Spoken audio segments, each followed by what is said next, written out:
Claire, it is so lovely to talk to you today. Tell us a little about yourself and what you do. Well, I'm Claire. I am 35, almost 36 years old. I live in mid Wales, so in the middle of hills and valleys and rivers and things like that. I currently work in a care home, a nursing home for adults who either can't look after themselves or those who are developing dementia and things like that. So my work is very hands-on. Lots of helping people just do your everyday thing that you forget people need help with. So helping people get up, helping people have their meals, helping them to feel like they have a fulfilled life. But that's not actually what I started with. I trained as a youth worker. That's my passion in life. And and I feel like I've done quite a lot of different roles, but they've almost always been based around people. That's what I've realized as I got older. I love working with people. That's my thing. Definitely, that's definitely your thing. Claire, tell us a little how you got there. How did you get to where you are today? Well, I am from a quite small village on the southwest, sorry, coast of England. I do know my geography. And grew up with quite a large family, so I was always around children and thought that I would want to be a teacher or do something to do with children. And in terms of youth work, I kind of fell into youth work, really, realized that I was quite personable, that I like getting along with people, and just happened to have some friends who were doing youth work. So that's how I got into youth work, kind of fell into them and the stuff that they were doing. And that was youth work with some churches in a small town.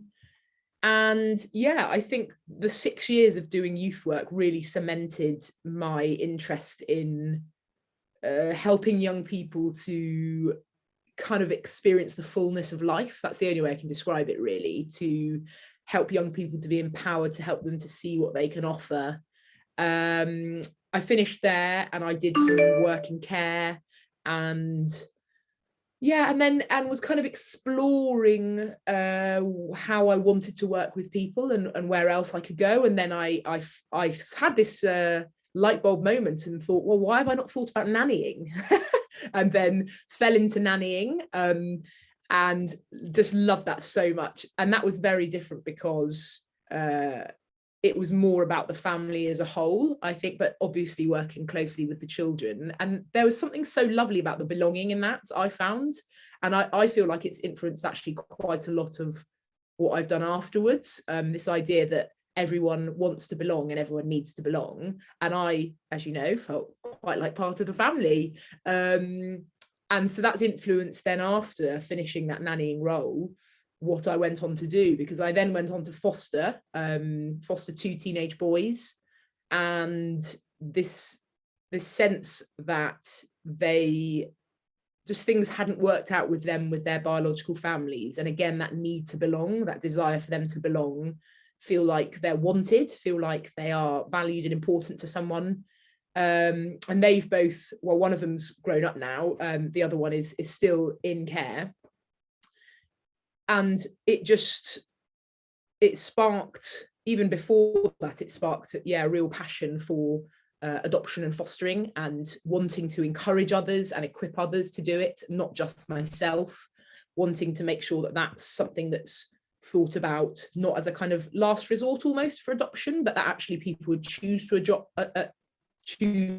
because it's a privilege to invite someone into your family. I did some fostering, and then where I am now is because I met my now husband and so we got married, and again have fallen into this work with people. I really thrive off being face to face with people, getting to know people, building relationships with people, and so that's where I am today.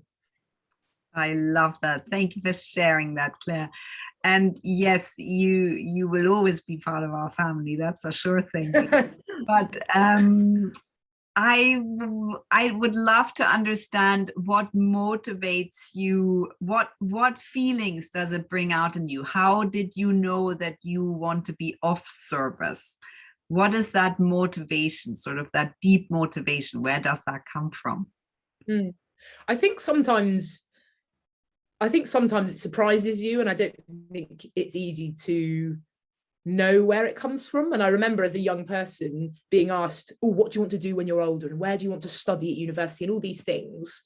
And I think if I would go back now, I would probably have chosen very different things, because when I was 16, 17, 18, I didn't really know who I was. I didn't know, maybe I knew a little bit of what I was good at, but I didn't really know what made me tick. I didn't know what made me come alive. And actually, I found, rather than it being this kind of light bulb moment where you know what you're going to do, or you know what excites you, I've just found through trial and error really that, oh, I know that this is kind of something I like, so I'll practice, I'll go into this, and then maybe it opens up a door to something else. And so yeah, I feel quite strongly about especially with young people, the idea of helping them to have opportunities so that they can test things out, to see where it is that they work best, what it is that helps them to feel alive.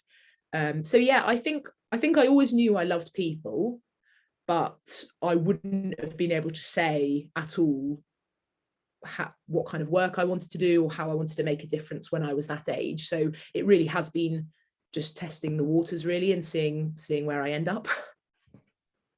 Claire, what do you think is your superpower in all of this? What do you think makes you so good at all of those roles that you've held, which is, caring for other people? I think, I'm not sure if I describe it as a superpower, but I think I am fairly observant. If I'm out for dinner or something, I like to think that I notice if someone isn't engaged in a group conversation, or if there's someone that's left by themselves, or things like that. I've always noticed those things, and I notice it with work or in my social life.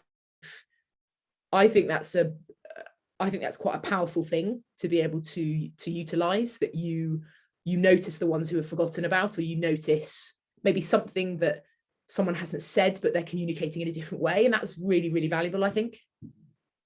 I love that. Thank you for sharing that. Claire, what would your tips be for other women? I actually found this out recently. I've never said this to you before, Steph.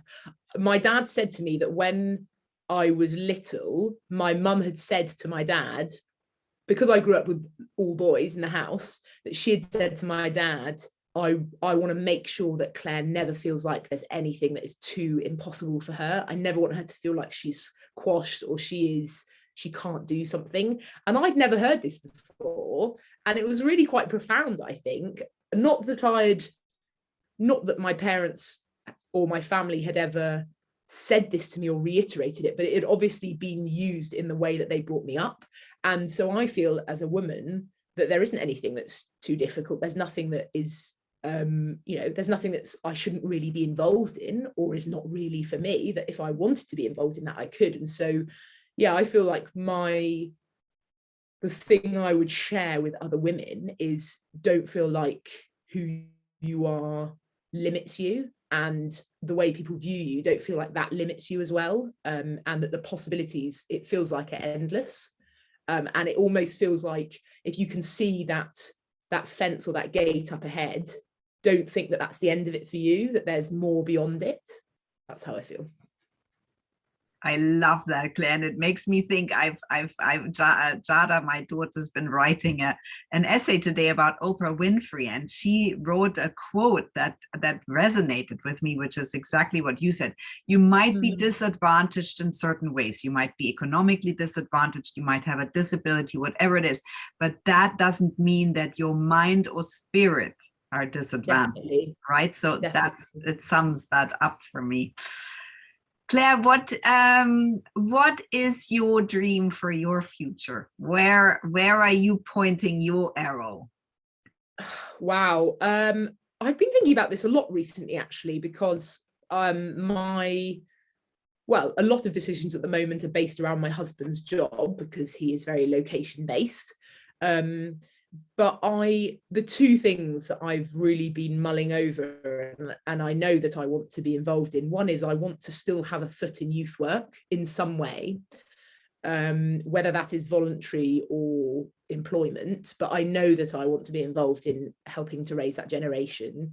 And the other thing is I've always valued voluntary experience. So whether that's volunteering with the food bank or with a local youth club or another charity or something like this, I know that for me, that is such a good use of my time. I feel like not that it's not any more valuable than doing something for a job, obviously, but there's something I think quite significant that goes on when you give up your time that could be used for something else, and you put that time into benefiting a community or a group of people. It's kind of fulfilling for yourself as well, in a strange way.